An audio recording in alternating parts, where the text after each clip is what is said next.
그러니까 그날도 별다를 건 없었습니다. 아침부터 허리가 좀 시큰거려서 전기장판 온도만 살짝 올려두고 라디오를 켰지요. 7080 음악다방입니다. 그 멘트가 나오면 저는 자동으로 커피포트를 올립니다. 오래된 습관이지요. 그런데 그날따라 커피 냄새가 이상하게 쓰게 느껴지더군요. 속이 뒤집히는 것도 아니고 그냥 왠지 모르게 불안하달까? 아직도 그 느낌을 설명하라면 저는 이렇게밖에 못합니다. 아, 오늘은 뭔가 하나가 무너지는 날이구나. 그리고 정오쯤 전화가 울렸습니다. 낯선 번호. 처음엔 스팸인가 했는데 묘하게 가슴이 철렁 내려앉더이다. 혹시 김도연 아버님 되십니까? 조용한 남자의 목소리. 그 말 한마디에 제 손등에 있던 점이 쓰라릴 만큼 심장이 뛰었어요. 아드님이 사고를 당했습니다. 순간 라디오 소리가 훅 멀어지더군요. 사람이 놀라면요, 귀가 멍해진다는 게 진짜더라고요. 그때의 정적, 지금도 생생합니다. 세상이 말없이 뒤집혀 버린 것 같았으니까요. 장례식장에서 모든 게 비현실 같던 그곳에서 저는 더 비현실적인 사람을 보게 됐습니다. 아버님, 저 도연이 아내입니다. 아내, 며느리, 전 처음 듣는 얼굴이었지요. 그녀는 울고 있었고 저는 아무 말도 할 수 없었습니다. 그날 이후 벌어진 일들을 저는 아직도 어쩌다 이렇게 꼬였나 그런 생각을 자주 합니다. 그녀는 뜻밖의 진실을 내뱉었습니다. 그리고 그 진실은 도연이가 세상을 떠난 진짜 이유와도 관련이 있었지요. 제가 오늘 드릴 이야기는 아들의 죽음보다 더 충격적인 그 이후에 밝혀진 이야기입니다. 장례식장 냄새 아시죠? 향 냄새랑 국 냄새랑 사람들 숨죽인 목소리들이 뒤섞여서 마치 시간을 느리게 만드는 것 같은 그 공기. 저는 도연이 영정 앞에 멍하니 앉아 있었습니다. 사진 속 도연이가 참 어색하게 웃고 있더군요. 저 아이는 원래 사진 찍을 때 저렇게 억지 웃음을 지었습니다. 그걸 왜 그제서야 생각났는지 그때였습니다. 낯선 여자가 검은 코트를 꼭 여민 채 제 앞에 와서 고개를 숙였어요. 아버님, 저 정아린이라고 합니다. 전 그냥 상주 인사하러 온 사람인 줄 알았죠. 그런데 그녀는 갑자기 제 손을 덥석 잡았습니다. 손이 너무 차더군요. 그 차가운 손이 아직도 기억납니다. 도연이 제 남편이에요. 그 말을 들은 순간 제 몸은 얼어붙고 머릿속은 텅 비어버렸습니다. 뭐라고? 제 목소리는 내 목이 맞나 싶을 정도로 떨렸습니다. 저희 조용히 결혼했어요. 아버님께 말씀드리려고 했는데 도연이가 그게 쉽지 않아 해서 아무리 들어도 믿기지 않았습니다. 결혼? 도연이가 아버지한테 그 말조차 못할 정도로 멀어진 건가? 그때부터 이상한 일이 생겨났습니다. 할인 씨가 아들 장례 절차를 너무 잘 알고 있다는 겁니다. 장례 상담, 보험 처리, 직장 연락. 지금 겪어본 분들은 아시겠지만 이건 쉽지 않은 일입니다. 보통 가족 중 누가 해봐도 서툴고 우왕좌왕하는데 그녀는 마치 이미 여러 번 해본 사람처럼 능숙했습니다. 어떻게 이렇게 잘 알아요? 제가 물었지요. 그녀는 순간 제 눈을 피했습니다. 할 수밖에 없었어요. 그 한마디, 그 말투, 그 불안한 눈빛, 그게 이 모든 이야기의 첫 번째 조짐이었습니다. 할인 씨는 계속 제 옆에 붙어 있었고 사람들은 속삭이기 시작했습니다. 저 여자 누구래? 장례 준비 저렇게 주도하는 거 보면 진짜 며느린가 보다. 근데 왜 이제야 나타났대? 그날 밤 저는 잠시 영정 앞에 혼자 남아 있었습니다. 다들 자고 조문도 뜸해졌을 때였죠. 그녀가 조용히 와서 말하더군요. 아버님, 죄송해요. 정말 정말 죄송해요. 제가 좀 더 빨리 말씀드렸어야 했는데, 그녀의 눈물에는 단순히 남편을 잃은 슬픔만 있는 것이 아니었습니다. 그건 뭔가 죄책감에 가까운 떨림이었어요. 하린 씨, 제가 입을 열었습니다. 도연이 어떻게 된 겁니까? 정확히 그녀는 잠시 뜸을 들였습니다. 그리고 아주 낮게 거의 속삭이듯 말했어요. 아버님, 사고가 아니라 도연이는 말을 잇지 못하는 그녀. 그 떨리는 어깨를 보면서 제 숨도 같이 멎었습니다. 도연이는 죽은 게 아닐 수도 있어요. 그 말이 떨어지는 순간 장례식장의 모든 소리가 한순간에 멎어버린 것 같았습니다. 이상하지요? 그녀는 죽지 않았다고 말하면서 울고 있었습니다. 그녀는 도대체 무슨 소리를 하고 있었을까요? 그게 바로 이 드라마의 첫 번째 문턱이었습니다. 도연이는 죽은 게 아닐 수도 있어요. 그 말을 어떻게 받아들여야 할까? 저는 그날 밤 다시는 돌아갈 수 없는 길로 들어서고 있었습니다. 사람 인생이란 게 그렇습니다. 한 문장, 한 사람, 한순간 때문에 전혀 다른 방향으로 흘러가곤 하더군요. 하린 씨가 그 기이한 말을 남기고 나간 뒤 저는 한동안 영정사진 앞에서 꼼짝도 못했습니다. 도연이가 죽은 게 아닐 수도 있다? 이건 미친 소리인가? 아무리 슬픔이 심해도 장례식장에서 할 말은 아니지 않나? 하지만 그녀의 울음은 연기가 아니었습니다. 그 떨림은 누군가를 속이려는 사람이 내는 떨림이 아니었어요. 새벽 3시쯤 장례식장 뒤편 자판기 앞에서 커피를 뽑는데 갑자기 허리에 통증이 콱 올라왔습니다. 아이고, 또 시작이네. 제가 허리 디스크가 오래됐거든요. 병원에서도 수술하라고는 했지만 병원비 감당이 안 돼서 그냥 파스 붙이고 버티는 신세지요. 컵을 간신히 들고 의자에 앉았는데 문희 아주머니가 비닐봉지를 들고 나타났습니다. 아이고, 도영씨, 여기 좀 앉아봐요. 죽 좀 가져왔어요. 문희 아주머니는 원래 말이 참 많습니다. 근데 정이 많기도 해요. 저 여자 말여 뭔가 이상해요. 아주머니는 눈을 찡그리면서 말했습니다. 왜요? 아니, 아들이 결혼을 했다는데 아버지가 모를 수가 있는겨? 요즘 젊은 것들이 부모한테 말 안 하고 사는 건 흔하다지만 결혼을 숨긴다? 그것도 30대 넘은 처녀 총각이? 그 말이 자꾸 마음에 걸렸습니다. 도연이가 나랑 사이가 멀어진 건 사실입니다. 하지만 그 아이가 이렇게까지 비밀스럽게 살았을까? 그때 그녀가 멀리서 우리를 보고 있었습니다. 눈이 부어 있었고 얼굴은 창백했어요. 제가 다가가자 벌떡 일어나더군요. 아버님, 죄송해요. 아까는 제가 말을 심하게 했어요. 그녀는 다시 고개를 숙였습니다. 그 예의 바른 모습이 오히려 더 낯설었습니다.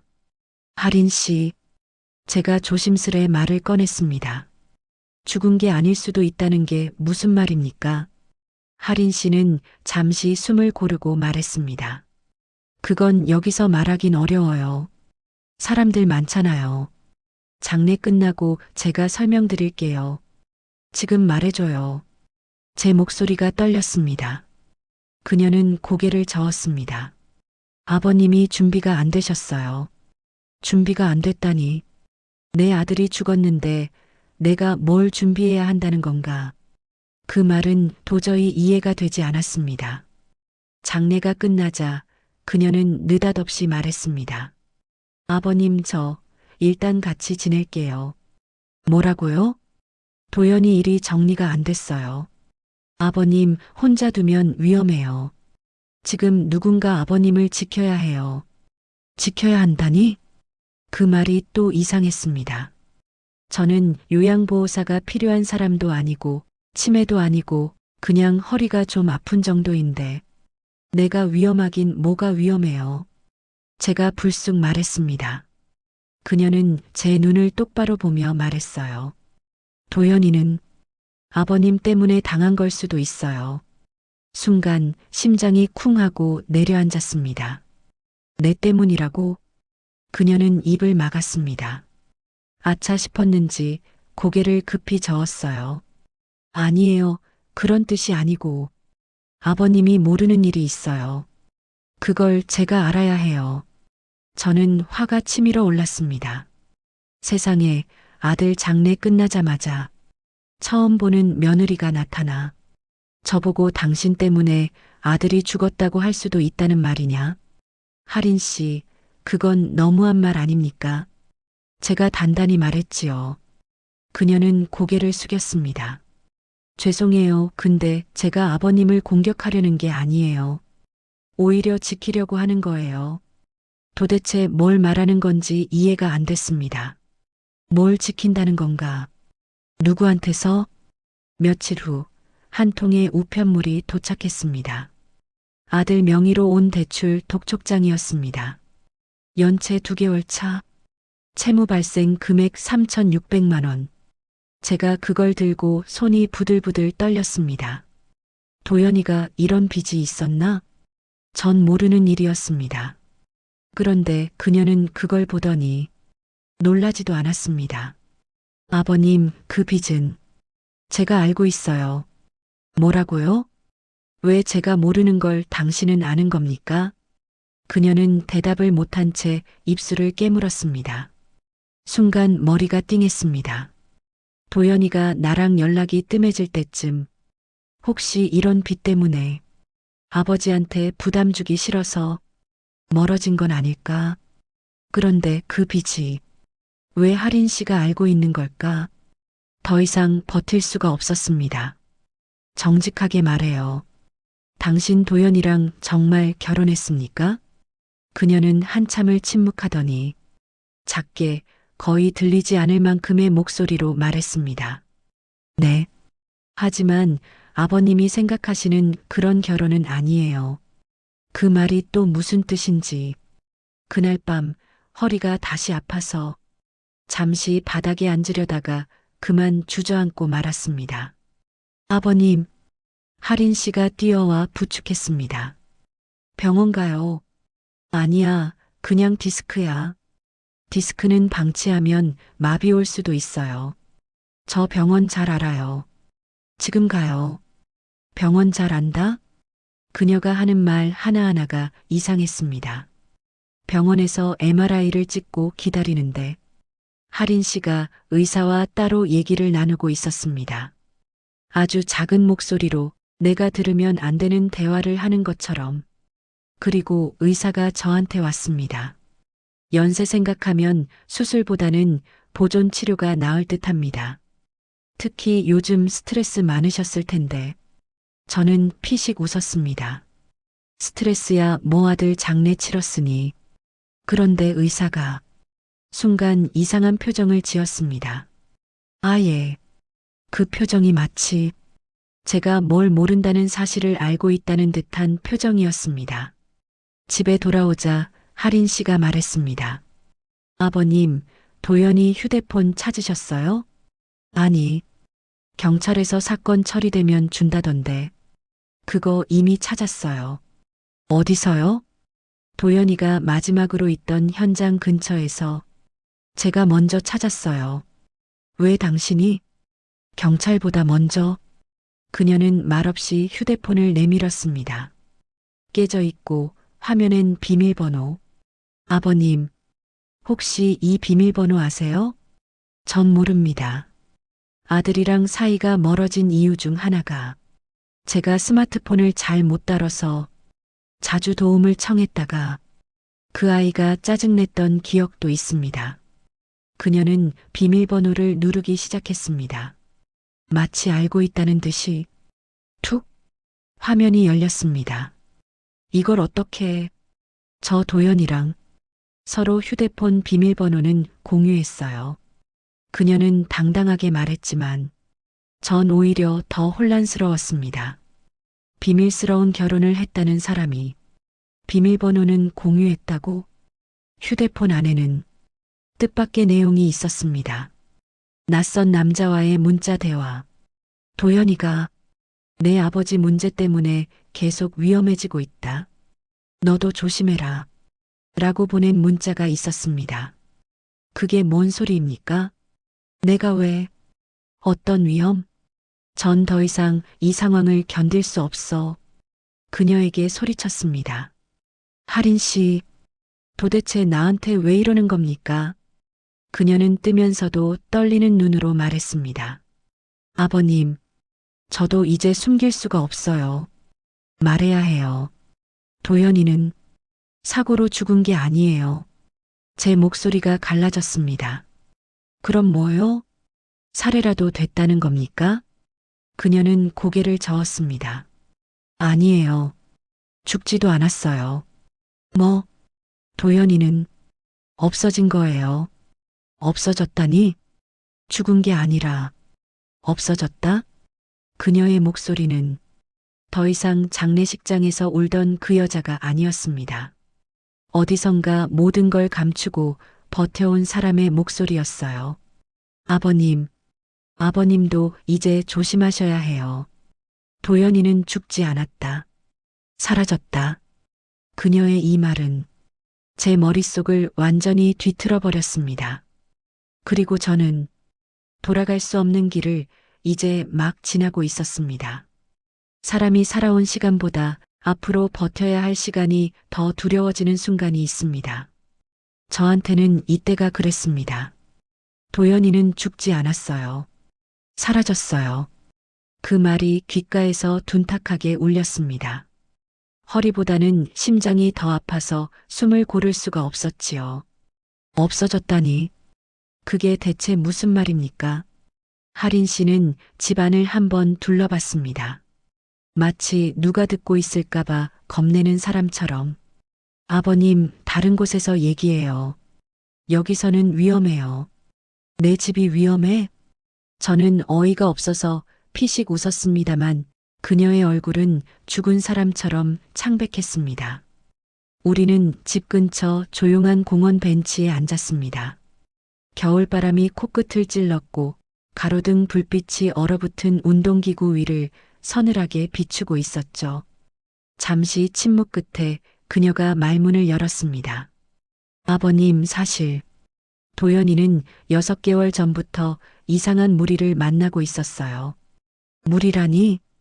도연이가 그런데 다닐 애가 아닙니다. 맞아요. 근데 아버님 때문이었어요. 저는 숨이 턱 막혔습니다. 또 왜 나 때문입니까? 그녀는 조심스레 말을 골랐습니다. 아버님, IMF 때 빚 있으셨죠? 순간 손끝이 차갑게 얼었습니다. 그게 왜? 제가 떨리는 목소리로 말했죠. 그건 오래전에 다 정리했는데 아버님이 아시는 정리가 아니었어요. 뭐? 그녀는 제 눈을 똑바로 보았습니다. 아버님이 갚았다고 생각하셨던 그 빚. 사실은 아버님 몰래 누군가가 대신 갚아준 거였어요. 뭐라는 거요? 그게 누가 왜? 도연이가요. 도연이가? 그녀는 고개를 끄덕였습니다. 도연이는 아버님이 그때 어떤 사람들에게 빚을 졌는지 알고 있었어요. 그중 일부는 사채 조직으로 흘러갔고 그 조직이 최근까지 아버님을 찾고 있었어요. 저는 벼락을 맞은 것처럼 멍했습니다. 도연이가 나 대신 빚을 갚았다고? 그걸 언제부터? 어떻게? 그녀는 이어 말했습니다. 도연이가 처음엔 회사 월급으로 조금씩 갚았어요. 근데 그쪽에서 이자라며 계속 금액을 키웠어요.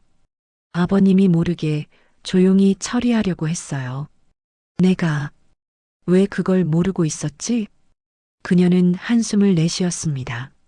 아버님이 몸 안 좋으시잖아요. 도연이는 아버님이 그 소식 들으면 심장이 못 버틸까 걱정했어요. 그때 제 오래된 상처가 쑤셨습니다. 나는 늘 아버지 역할을 제대로 못했다. 그 아이는 늘 혼자 버텼고 무거운 걸 혼자 짊어졌다. 근데 그게 이런 일이었나? 아버님, 이거 보세요. 그녀는 조심스럽게 휴대폰을 켰습니다. 도연이가 남긴 음성 메시지. 날짜는 사고 나기 2일 전. 음성 메시지. 하리나, 혹시 나 연락 안 되면 아버지 잘 받으려. 아버지는 잘못한 거 없어. 내가 선택을 잘못했어. 근데 아직 끝난 건 아니야. 누가 날 찾으면 절대 혼자 나가지 마. 특히 아버지한테 가는 건 막아줘.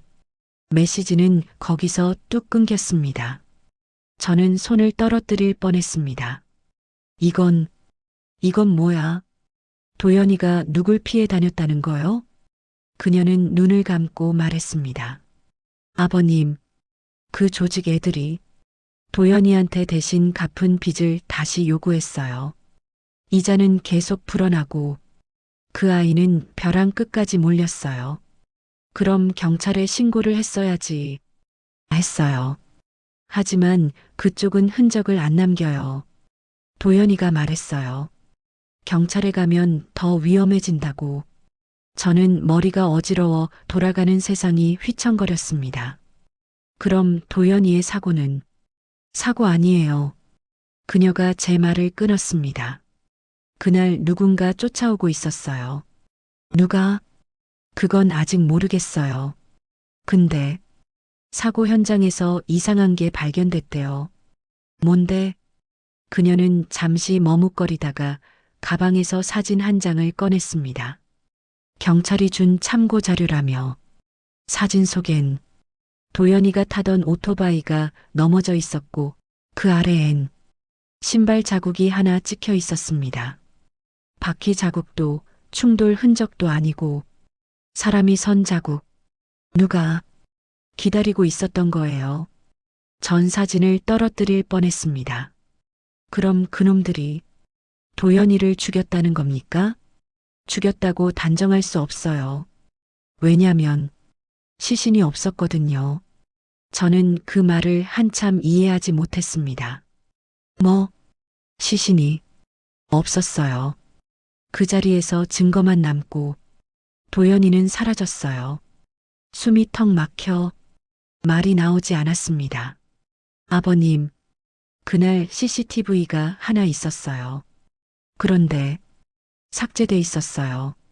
삭제? 누군가 접근해서 지웠어요. 경찰도 확인했는데 누군가 해킹한 흔적이 있었대요. 그게 가능한가? 가능해요. 전 그런 일 해본 사람 알아요. 순간 섬뜩한 감정이 목 뒤를 타고 올라왔습니다. 하린 씨, 제가 낮은 목소리로 말했습니다. 당신, 뭔가 숨기는 거 있죠? 그녀는 고개를 푹 숙였습니다. 네, 저 계속 숨겼어요. 뭘? 그녀는 떨리는 손으로 코트를 꼭 잡아당기며 말했습니다. 아버님, 저 도연이랑 결혼한 사이는 맞아요. 근데 제가 말한 결혼은 도연이가 저를 보호하려고 한 결혼이었어요. 보호? 저 예전에 그 조직에서 일했어요. 저는 말을 잃었습니다. 그러니까 당신이 그 사채 조직이랑 관련 있었다는 겁니까? 네. 전 그 사람들한테 이용당했어요. 도연이가 절 빼내줬어요. 그날 정말 목숨 걸고 저를 데리고 나왔어요. 그녀의 눈가가 흔들렸습니다. 그리고 그 빚 문제도 저 때문에 더 복잡해졌어요. 그녀의 고백은 마치 제게 한 번 더 벼락을 치는 것 같았습니다. 하린 씨, 그럼 장례식장에서 나한테 했던 말은 뭐요? 아버님 때문에 위험해졌다던 그 말. 그녀는 고개를 흔들었습니다. 그건 오해였어요. 저도 진실을 다 모른 채 도연이가 저한테 남긴 말만 듣고 아버님이 뭔가 잘못한 줄로만 생각했어요. 그녀는 손을 비비며 말했다. 근데 제가 그동안 조사하면서 아버님이 원인이 아니라 아버님이 타깃이었다는 걸 알았어요. 타깃? 네. 도연이는 아버님을 보호하려고 들어갔어요. 그 조직이 아버님을 찾기 시작하니까 대신 끌려 들어간 거예요. 바람이 불어와 벤치 위 낙엽이 사각이며 굴러갔습니다. 그 순간 저는 가슴이 서늘하게 얼어붙는 기분이 들었습니다. 그럼 도연이는 나 대신 그녀는 이마를 짚으며 말했습니다. 아버님은 아무 잘못 없어요. 도연이는 그냥 아버님을 너무 사랑했어요. 그 말은 징처럼 가슴을 내리치며 울렸습니다. 하린 씨는 갑자기 말했다. 아버님, 그리고 한 가지 더 말씀드릴 게 있어요. 뭔데요? 도연이가 마지막으로 남긴 흔적이 아버님 집에서 나왔어요. 저는 벌떡 일어섰습니다. 내 집에서? 그럴 리가 있어요. 아버님 몰래 다녀간 CCTV가 있어요. 저는 혼란 그 자체였습니다. 언제? 사고 나기 4일 전. 왜 온 겁니까? 그녀는 숨을 고르며 말했다. 아버님 집에 뭔가 숨겨져 있었대요. 뭐가? 그녀는 제게 아주 낮게 말했습니다. 아버님이 오래전에 잊어버린 줄 알았던 그 빈 문건이요. 순간 제 머릿속이 하얘졌습니다. 30년 전 IMF 때 끌려다니며 사인했던 그 이상한 계약서들. 저는 그걸 잊고 살았습니다. 정확히는 잊으려고 했습니다. 그게 왜 내 집에서 아버님은 정리했다고 생각했죠. 근데 그 조직은 그걸 미끼로 계속 붙잡고 있었어요. 도연이는 그걸 처리하려고 몰래 아버님 집에 왔던 거예요. 저는 입술을 달달 떨며 말했습니다. 그럼 그게 도연이가 마지막으로 남긴 흔적이다? 그녀는 고개를 끄덕였습니다. 아버님, 도연이는 사라지기 전 아버님을 지키려고 혼자 모든 걸 정리하러 왔던 거예요. 바람이 제 얼굴을 파고들었지만 전 아무 감각도 느껴지지 않았습니다. 그 아이가, 내 아들이, 세상에서 제일 고집센 그 녀석이 나 때문에 혼자 지옥 같은 길을 걷고 있었다니. 그날 벤치에서 저는 처음으로 울었습니다. 그게 몇 년 만의 눈물인지 모릅니다. 아들은 죽은 게 아니라 나를 지키려다 사라진 것일지도 모른다. 진실에 가까워질수록 제 마음은 더 무너져 내렸습니다. 과거란 우리가 잊었다고 끝나는 게 아니더군요. 그때 던져둔 돌멩이가 언젠가 뒤늦게 발을 걸기도 합니다. 그날 밤 집에 돌아왔을 때 현관문 앞에 낯선 봉투가 놓여 있었습니다. 하린 씨와 헤어진 직후였죠. 봉투는 무겁지 않았습니다. 오히려 종이 한 장이나 쪽지 정도 들어있을 것 같은 그런 느낌. 하지만 등골이 서늘해지는 건 그 봉투 표면에 볼펜으로 적힌 단 4글자 때문이었습니다. 빚의 주인. 제 이름도 주소도 아닌 단지 그렇게 적혀 있었습니다. 저는 봉투를 들고 거실로 들어왔습니다. 손끝이 떨리더군요. 조심스럽게 봉투를 뜯었습니다. 안에는 종이 한 장, 그리고 그 종이에 딱 한 줄만 적혀 있었습니다. 우린 아직 끝내주지 않았다. 그 순간 오래전에 묻어뒀던 기억이 문짝을 부수고 터져나왔습니다. 25년 전이었습니다. 회사가 무너지고 저는 벼락처럼 바닥으로 떨어졌죠. 그때 한 남자가 제 앞에 나타났습니다. 검은색 점퍼, 가죽 장갑, 무릎이 살짝 꺾인 자세. 말하자면 사채 조직에서 흔히 볼 법한 인상이었죠. 돈 필요하시죠? 그 한마디가 제 인생을 찢었습니다. 저는 거절했어야 했습니다. 하지만 그때 저는 제가 아버지였음을, 가장이었음을 지키기 위해 어떻게든 버티고 싶었습니다. 그리고 그날 계약서에 서명했습니다. 그 이후로 몇 년간 그들이 찾아오고 압박하고 심지어 집까지 들이닥친 적도 있었죠. 도연이는 기억 못한다고 했지만 사실 기억하고 있었습니다. 그 꼬마가 모서리에 숨어 떨고 있던 게 떠올랐습니다. 그때 저는 알았습니다. 아들은 아버지가 버티는 것처럼 보였던 걸, 아버지가 무너지는 모습으로 견디고 있었던 거라고 하린 씨는 말했습니다. 도연이가 아버님 집에 왔을 때 뭔가 숨겨진 걸 찾았다고요. 저는 집안을 천천히 둘러보았습니다. 골목길 조명까지 스며드는 조용한 밤. 제 숨소리가 유난히 크게 느껴졌죠. 그리고 여태 무심히 지나쳐왔던 벽장 하나가 눈에 들어왔습니다. 문을 열면 그저 겨울 이불과 박스 몇 개만 있던 곳. 하지만 이번엔 문을 열자마자 이상한 낌새가 들었습니다. 바닥에 아주 미세하게 긁힌 자국이 있었습니다. 이게 뭐지? 손전등을 들고 바닥을 살펴보니 그 자국은 마치 누군가 바닥 판자를 밀어낸 듯한 형태였습니다. 저는 숨을 들이켰습니다. 설마 손톱으로 바닥 이음새 틈을 억지로 밀었습니다. 조금 움직이는 느낌이 들자 온 힘을 다해 밀었죠. 철컥. 바닥 판자가 열렸습니다. 그리고 그 아래 작은 공간이 있었습니다. 거기엔 구겨진 종이 뭉치와 낡은 노트 한 권, 그리고 도연이의 문신이 새겨진 팔뚝에서 볼 수 있었던 작은 금속 반지가 있었습니다. 도연의 것이다. 여기 다녀간 게 맞다. 제 심장이 미친 듯이 뛰기 시작했습니다. 노트는 오래된 공책이었지만 도연의 글씨체가 선명했습니다. 첫 장 글자, 딱 3단어. 아버지 미안. 저는 침을 삼키며 넘겼습니다.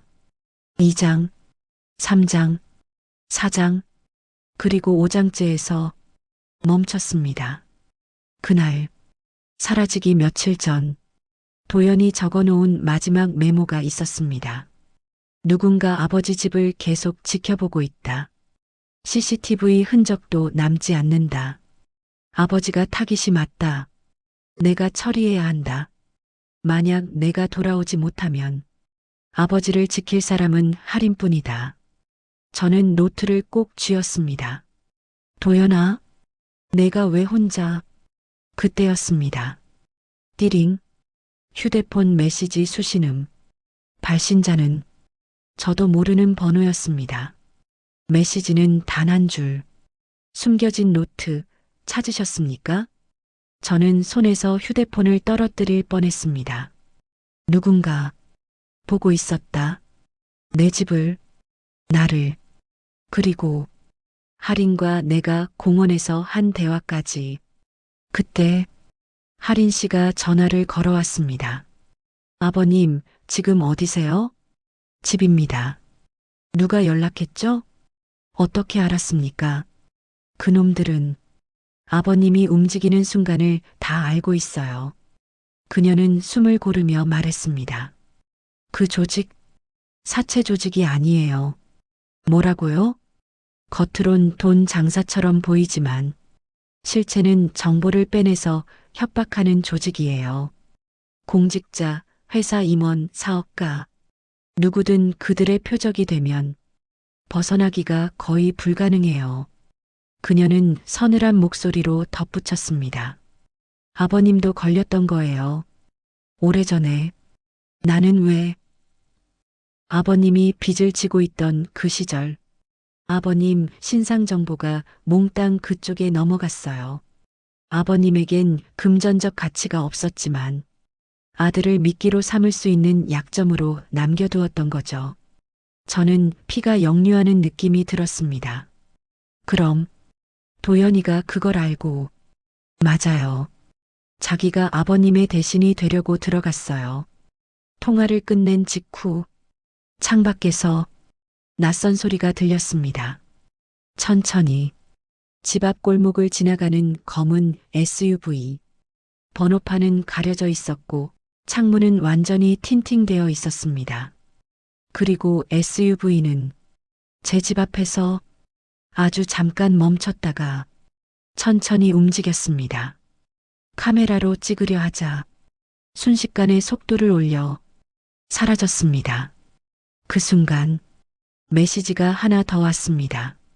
도연이가 찾으려던 문건은 아직도 아버님 집 어딘가에 있습니다. 저는 식은땀을 흘렸습니다. 문건? 아직도 남아있다고? 그게 뭔데? 그리고 마지막 메시지가 이어졌습니다. 우리는 곧 찾아갈 겁니다. 하린 씨가 급히 달려왔습니다. 그녀는 문을 열자마자 말했습니다. 아버님, 지금 당장 나가요.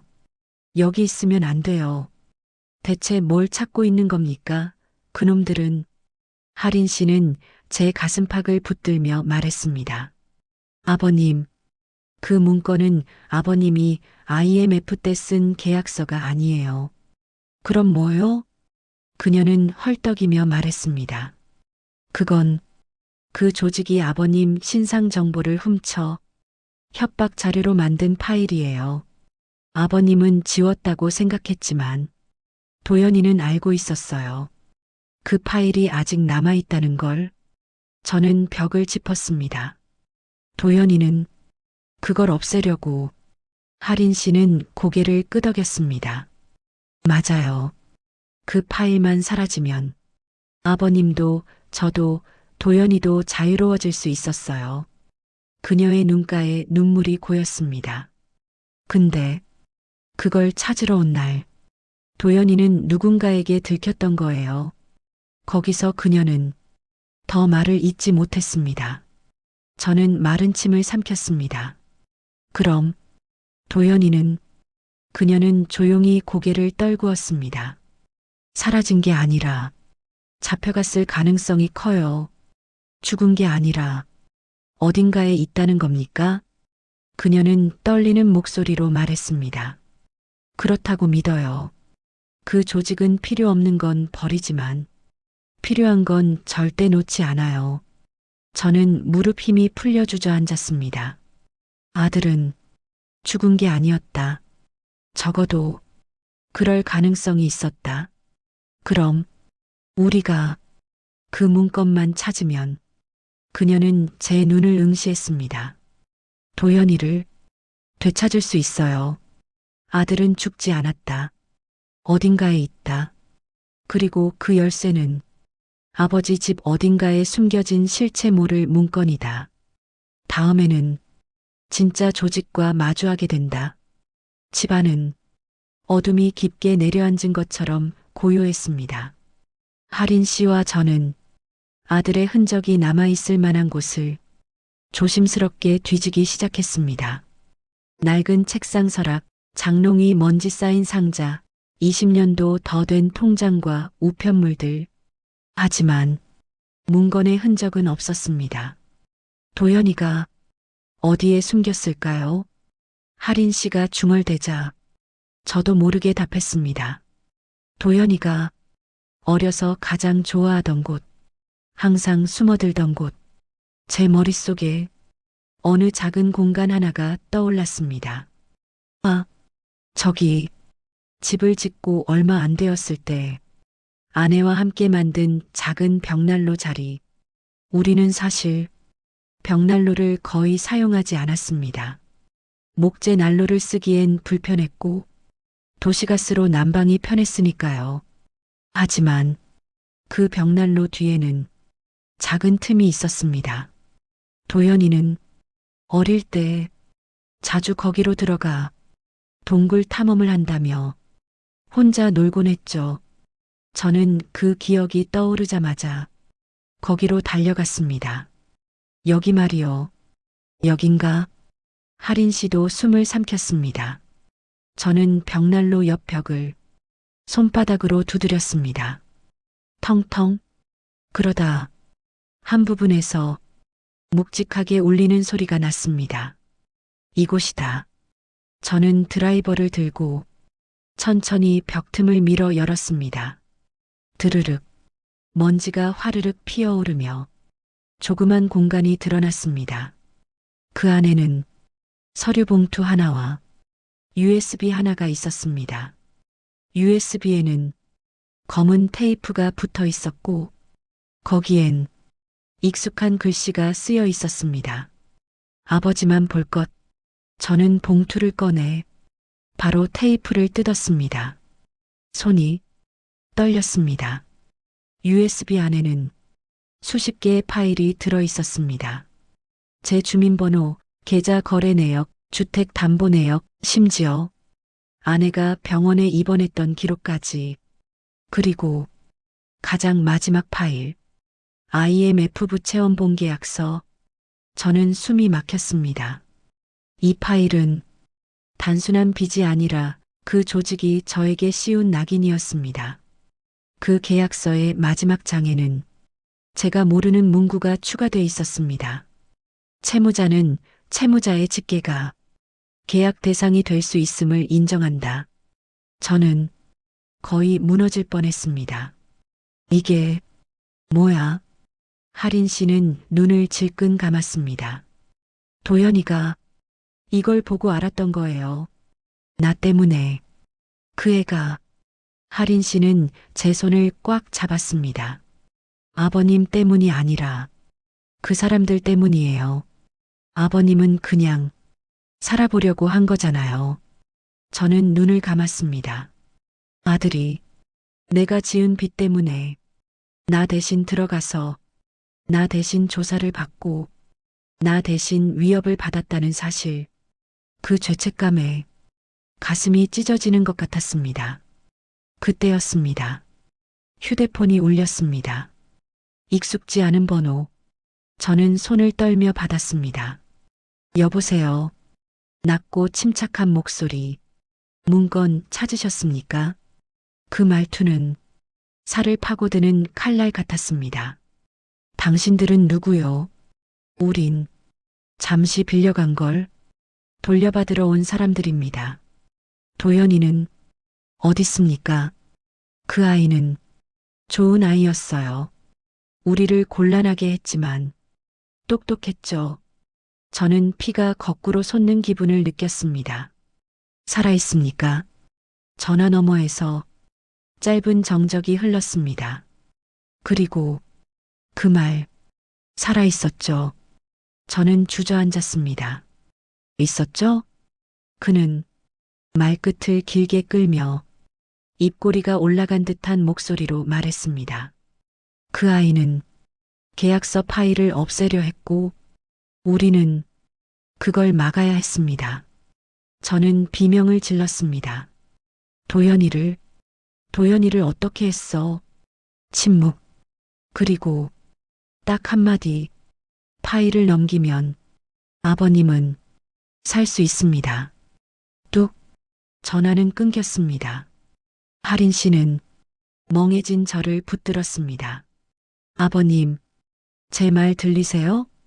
저는 USB를 보며 생각했습니다. 이걸 넘기면 나는 살지만 도연이는 끝이다. 이걸 지키면 나는 위험해지고 도연이를 다시 찾을 기회가 생기는 거다. 저는 그때 제 안에서 아주 묵직한 결심이 끌어올랐습니다. 나는 도망치지 않겠어. 하린 씨가 제 손을 꽉 잡았습니다. 저도 같이 갈게요. 아니다. 넌 여기서 빠져. 저 혼자 빠진다고 아버님이 안전해지나요? 그녀의 말은 맞았습니다. 이 일은 저 혼자 감당할 수 있는 일이 아니었습니다.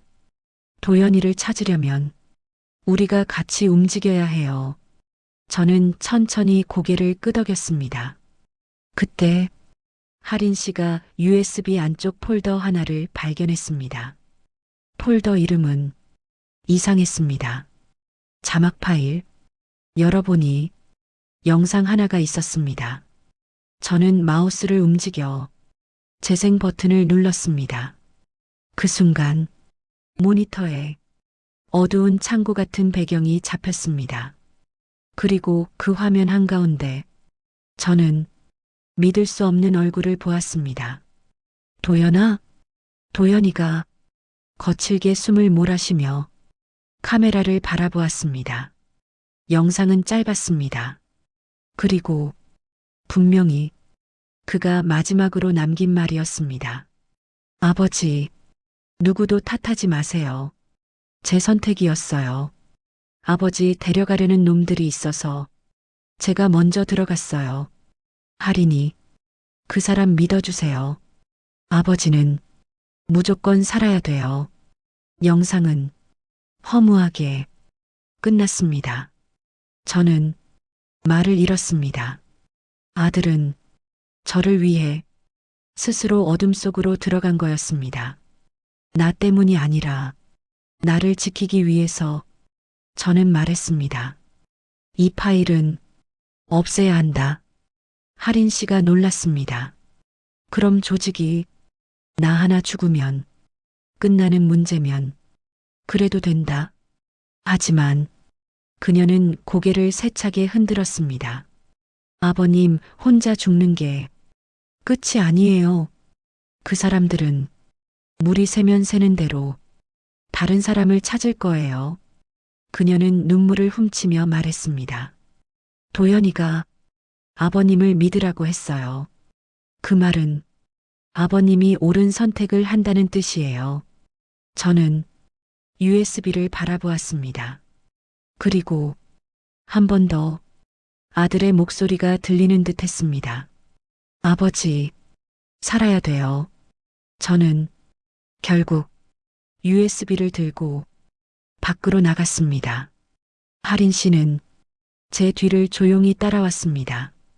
뒷마당으로 나가 작은 철제 양동이를 꺼냈습니다. 그 안에 USB와 서류를 넣었습니다. 라이터 불을 붙였죠. 작은 불꽃. 그러다 순식간에 서류가 타올랐습니다. 타닥, 타닥. USB도 검은 연기를 내며 서서히 녹았습니다. 그 불꽃이 하늘로 올라갈 때 저는 느꼈습니다. 아들의 굴레에서 이제는 내가 벗어날 때다. 나 때문에 갇힌 아들을 이제는 내가 다시 불러내야 한다. 파일을 태운 뒤 우리는 경찰서로 향했습니다. 모든 사실을 말했습니다. 알고 있는 만큼, 기억나는 만큼, 숨기지 않고 다 말했습니다. 경찰은 이 사건이 단순 실종이 아니라 조직적인 협박, 개인정보 유출, 불법 추적이 얽힌 중대 사건임을 파악했습니다. 도연 씨 수색은 새로운 방향으로 진행하겠습니다. 살아있을까요? 경찰은 단호하게 말했습니다. 가능성 충분합니다. 협박 조직이 죽음을 택하진 않습니다. 그건 그들에게 손해니까요. 그 말에 제 눈이 다시 젖었습니다. 몇 달이 흘렀습니다. 그동안 저는 매일 아침마다 도연에게 말을 걸었습니다. 너를 잡았던 놈들은 모두 잡혔다. 너를 버린 적 없다. 그리고 너는 죽지 않았다. 그 문장은 제게도 할인 씨에게도 큰 버팀목이었습니다. 그리고 어느 봄날 아침 전화가 왔습니다. 도연 씨로 추정되는 인물이 태국 북부 국경 근처에서 목격됐습니다. 저는 숨도 쉬지 못한 채 그 말을 들었습니다. 확보되면 가족에게 바로 연락드리겠습니다. 저는 조용히 말했습니다. 고맙습니다. 전화를 끊고 눈을 감았습니다. 이제야 알 것 같습니다. 아들은 죽지 않았다는 말은 육체의 생존만을 말하는 것이 아니라 내 마음에서, 내 기억에서, 내 죄책감 속에서 그 아이가 살아 숨쉬고 있다는 뜻이었다는 걸, 제가 그 아이를 찾을 때까지 그 아이는 죽지 않는 겁니다. 그리고 그날까지 살아있는 쪽을 선택해야 하는 겁니다. 저는 이제 두려움보다 기다림을 선택했습니다.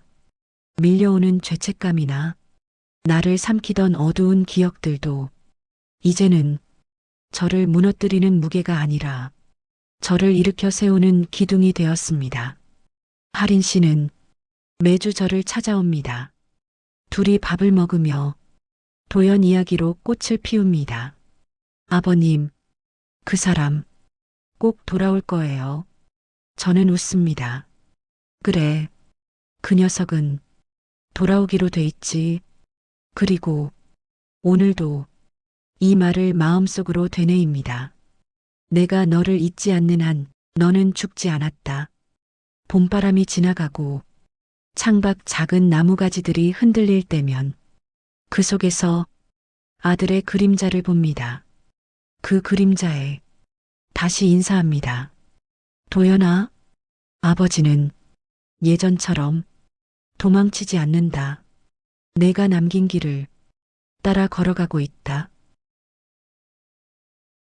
이 이야기가 마음에 닿으셨다면 구독과 좋아요 꼭 부탁드립니다. 당신의 따뜻한 관심이 다음 이야기를 이어가게 합니다.